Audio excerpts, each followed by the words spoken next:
What's good, people? This is the Rap Roundtable. Your boy Jarv here, Sincere the Rap Snob, Dini the Balance, the homie Mace. We just want to make sure y'all like, share, subscribe, comment, help us get our numbers up. We're trying to get 2,000 subs, 5,000. Y'all know how this go. If y'all think we're good and y'all love the content, some of y'all always say, yo, how come y'all don't have more views? It's because y'all don't sub. So make sure y'all do that and tap in with us. Peace. The Rap Roundtable. We love this New York shit. In the last, I would say 3 years, the New York sound has definitely made a way, a loud way in the space. As I would say up until maybe 2018, 2019, we've been kind of like digging back. It's not before where it was a Southern genre. We see Nas with a 3-peat alongside Hit Boy. We've seen everything Griselda's done as a group and as independent solo artists. My question to y'all would be, and I'm gonna go to Sin first, is did these guys, Nas and Griselda, prove that New York rap can still be relevant and profitable? Sin. Absolutely, man. Let's talk about Griselda first. Like Demi was saying, their grind has been going on for years and years, and they finally now broken through. Like, honestly, shout outs to that type of tenacity to keep making the music that you want to hear, that you know is missing in the space, and not giving up on that. Because I'm sure, like, somewhere in that journey, I'm sure motherfuckers was thinking, like, damn, like, we still haven't broken through. Like, should we switch it up? Should we do some trap? Should we do some drill? Nah, fuck that. Keep making that New York music, and it fucking broke through. These motherfuckers been on Jimmy Fallon. They've been on all types of shows. They headlining or co-headlining music festivals now, or being part of the bigger lineup. So many people have. There's been so many detractors to that New York sound, that sound that we grew up on, and to see Griselda like prove themselves and prove that sound still has a place in the market and still has an audience, and to work themselves onto these stages, these Tonight Show stages, these primetime stages, these festival stages. Like, it's you can't stop it. You can't stop it, man. Can't deny it. Talk to me, Demi. I'm not really sure, man. Ooh, yeah, I didn't expect that. Yeah, I'm not really sure, because I feel like the city's still the same. I feel like the city's still fronting on our acts, still not supporting our acts enough. I feel like Nas and Griselda did give people what's the word? Relevance? No, notoriety? Motivation or yes. Confidence to like you said, to be comfortable in doing that type of music. And Nas always been doing that. Yeah. So, shout out to them and shout out to Griselda. I'm still kind of on the fence, though. I'm still waiting to see how the city reacts. I want to see what happens with Rome, honestly. Shout out Rome. I want to say this real quick, y'all. Yeah. I think the idea in 2022 of relevance is an outdated term. You think because so? Real talk, I just heard my guys say that nobody knows drill niggas. There's people who think those are the only rappers out. They don't even know who. I'm not trying to entrenched in them saying know it, but and that's overall, what I'm saying. That's the type like, of climate we're dealing with. That where people only listen to Griselda and think that's the hottest shit ever, and then there's another corner that never heard of them niggas. So you think it's that subgenre shit? The internet has made it the point where it's like we got a bunch of bubbles. You make a playlist now. You don't listen to the radio. You know what I'm saying? Like, so I think the idea of relevance is very outdated in 2022. Everybody got their own little area that they fucking with, but they definitely have shown it's profitable. I know you see they shining out here. Talk to me, Ron. You know? Hold on one second. To that point, I just want to piggyback off that point real quick, because we were just having this conversation in the group chat when Jarv threw in, somebody put up a Facebook status in the Griselda group on Facebook. About Harry Fraud and said shit. that Griselda brought more shine to certain producers like Harry Fraud. And to that point, it's like, if you're in that Griselda bubble and didn't really listen to Harry Fraud outside of that bubble, you don't know Harry Fraud has been doing songs with Chinks and French Montana for years, over 10 years, and had hits. Classics. Like knocking every day on the radio. Facts. But now, like, you know, if you're in that Griselda bubble, you know, you're gonna be like, oh, Benny's doing a joint project with Harry Fraud. He's bringing the shine to Harry Fraud. But they out really, the bubble and now. that's how you have how you create history. You got your Benny the Boom, Rocky Marciano bubble. You got your Playboy Cardi, Lil Uzi bubble. You got your Lil Durk, Lil Baby bubble. And all of them motherfuckers think that none of them other people matter. Yeah. So it's like relevance, you know. My thing is, I feel that being that hip hop is now like 40-something years old.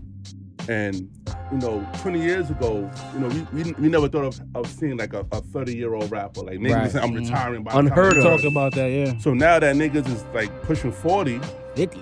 pushing 50, there's a market for like, I'm 43, I might go see Stove Guard Monday night. Yeah. Niggas are still spending money to see they rappers. Right. You know what I'm saying? So, Oh, you going to the Stove Guard shit? yeah, My man, $100,000 in there. I'm about to fuck with it. You know what I'm saying? So, Think about that. Shout You know out. what I'm We saying? love this shit. Yeah. Facts. So it's like there's a marketplace for that kind of rap. And to dismiss it is fucked up. You know what I'm saying? Oh, that's not going nowhere. That kind of rap is not going You know, nowhere. and then to the Nas point, it's like, I mean, thank God that, you know, Hit Boy and Nas got together because that's like Quincy and Michael or some shit. That's, you know what I mean? I like that comparison. It's the ill combo. You know what I'm saying? So it's very profitable. Very. You know, like fucking West Side is in Paris with Julia Lane Facts. front row. Very profitable. Facts. Very profitable. Yo, you said West Side, and it was like when he dropped Hitler Wears Hermes Side A, that Richard Mill was the biggest flex of 2021. Not Richard Mill. Because so many niggas was calling it Richard Millie. Yeah.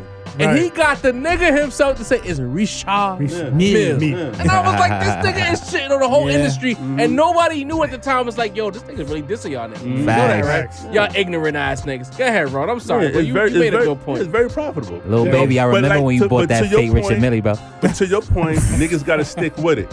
Stick with your art, stick with your craft. Facts. There's a lane for everything. You know what I'm saying? Like fucking Especially now. Doja Cat had fucking I'm a Cat and blew up. Like, Cow. nigga, I'm a cow. Cow. And now she's a rapper. Yeah, you know what I'm saying? There's a lane for everything. I know, my fault.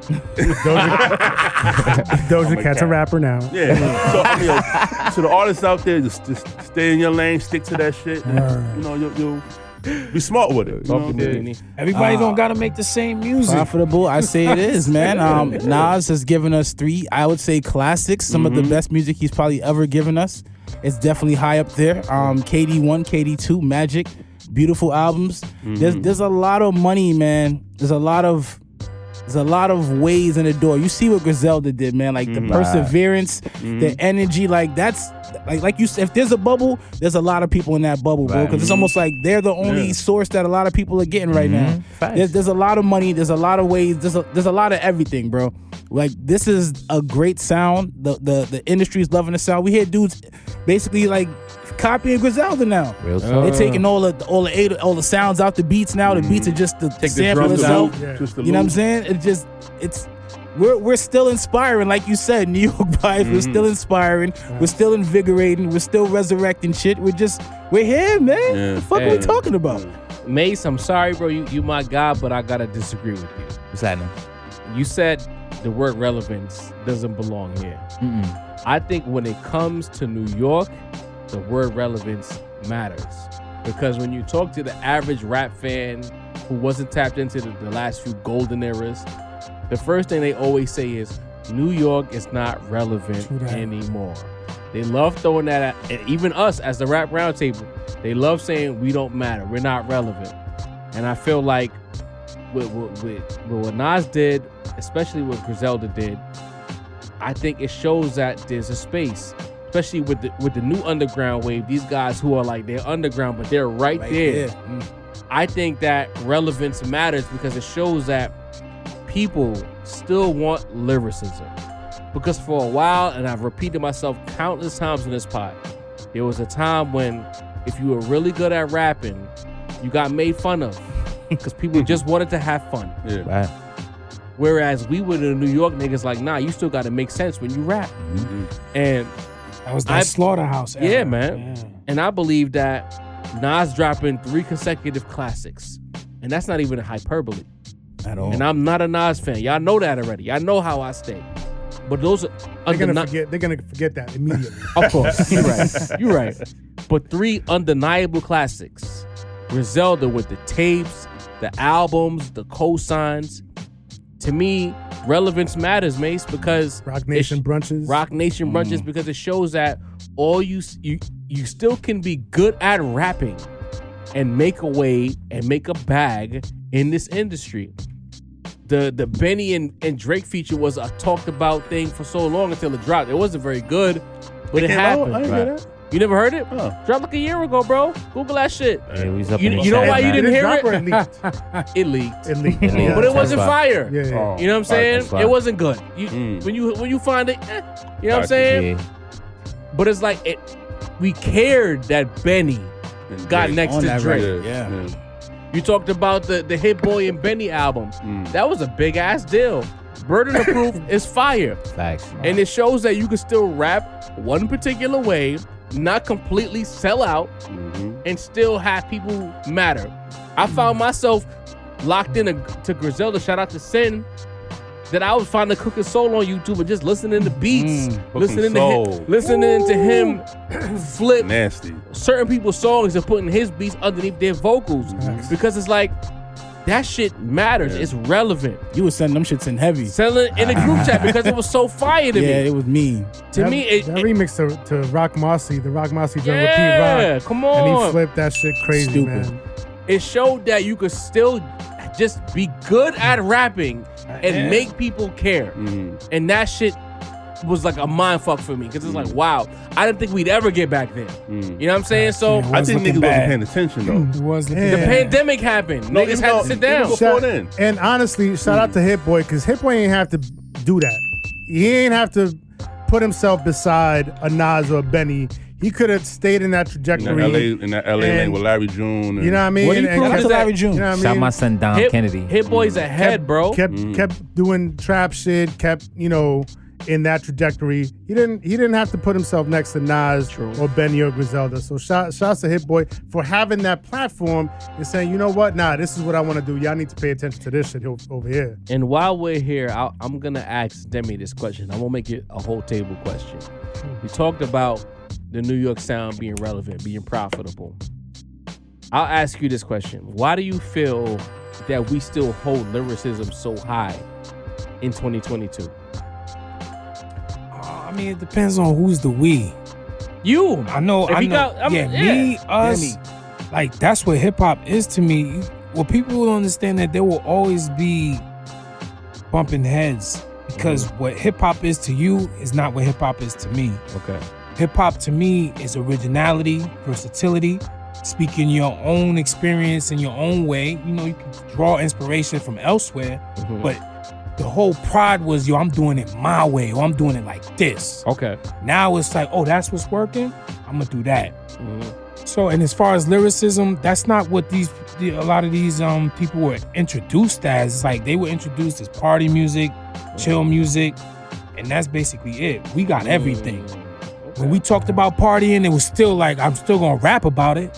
You know what I'm saying? When he's talking about ice, I'm still gonna rap about it. Now it's just like a vibe all the time, so they don't really care like how we care. To me, this is my life, man. This is what I love. Like I said, I look for new artists. I enjoy new artists. They just turn the radio on and be like, all right, this is cool. Or they turn their streaming services on like, all right, this is what it is. Okay, matter of fact, Ron, you our guest as well. Yeah, I think we've had many conversations about lyricism. Yeah, Why do you think it matters? I think lyricism is the conversation piece of the art form. Because that's the shit where you, like, when you're in college, you like, yo, this nigga said so and so and so and so. How did he come up with that? You know what I'm saying?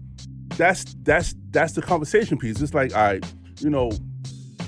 the wordplay, the flow, the double entendres, like that's triple entendre. Triple entendre. That's what make the shit stretch so long. Right. The Little Dirks in them, it's like they have these cool records, but niggas ain't talking about these records. Niggas ain't talking, yo, nigga got a classic. That nigga said so and so. Niggas ain't saying that. it's 2022. I'm still picking up reasonable doubt lines. Like, what the fuck did Jay mean by freezing my kneecap? And I don't know I don't know what that shit means to this day.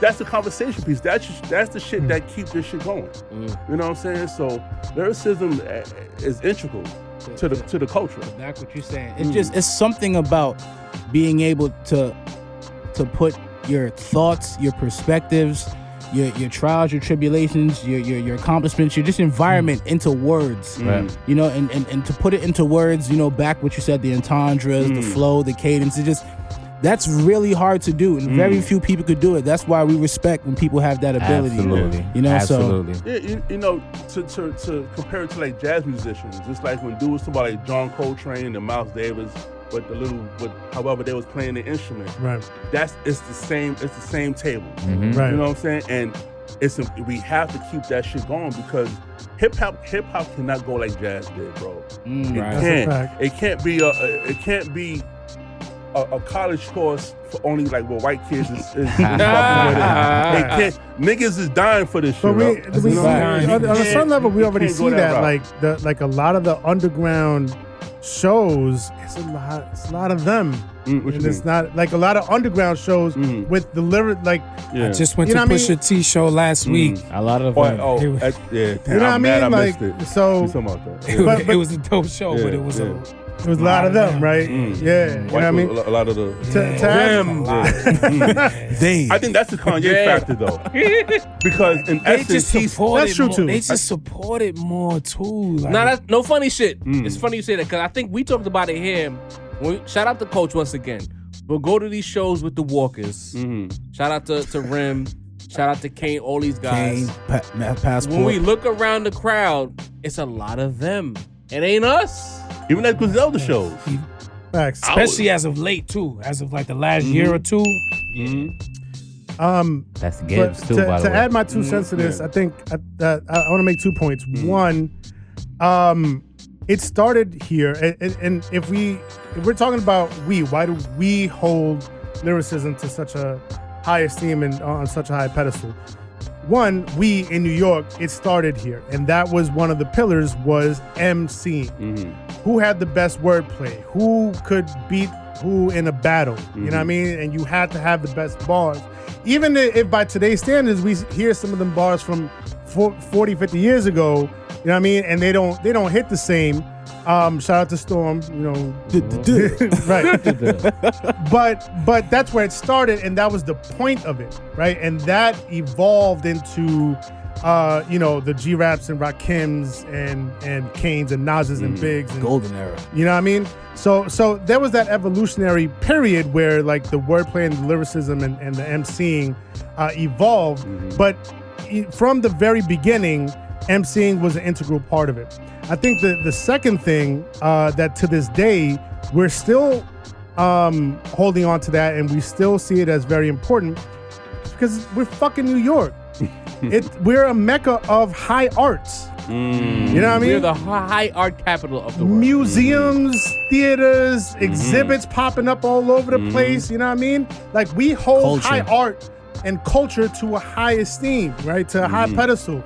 So we're not just gonna like just give up on the art of MCing and the art of lyricism just like that. We're not gonna just fucking let it go. Why would we? Like we're New York. And I think the problem is a lot of those niggas out of town, they look at hip hop as a bag, right? Not art. Right. Exactly. Right. If you go to some of these other states and cities across the country, they may not hold art to the same esteem. So it's like, you know what I mean? They're just gonna do it however they feel like doing it, and not really do the knowledge and do the due diligence of studying the art of it, right? But we're New York. We're gonna always hold it down for the art.